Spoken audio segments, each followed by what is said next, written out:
بسم الله الرحمن الرحيم. واقتلوهم حيث تكفتموهم وأخرجوهم من حيث أخرجوكم والفتنة أشد من القتل ولا تقاتلوهم عند المسجد الحرام حتى يقاتلوكم فيه فإن قتلوكم فاقتلوهم كذلك جزاء الكافرين فإن انتهوا فإن الله غفور رحيم وقاتلوهم حتى لا تكون فتنة ويكون الدين لله فإن انتهوا فلا عدوان إلا على الظالمين الشهر الحرام بالشهر الحرام والحرمات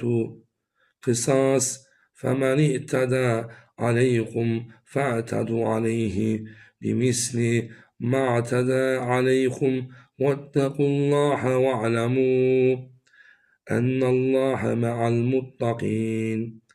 وأنفقوا في سبيل الله ولا تلقوا بأيديكم إلى التحلق وأحسنوا إن الله يحب المحسنين وأتموا الحج والعمرة لله فإن أحسرتم فما استيسر من الهدي ولا تحلقوا رؤوسكم حتى يبلغ الهدي ماهله فمن كان منكم معرضا أو به أذى من رأسه ففدية من صيام أو صدقات أو نسوق فإذا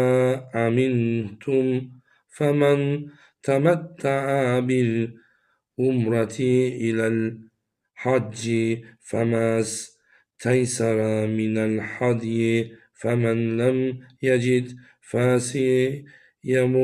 فصيام ثلاثة أيام في الحج وسبعة إذا رجعتم تلك أشارة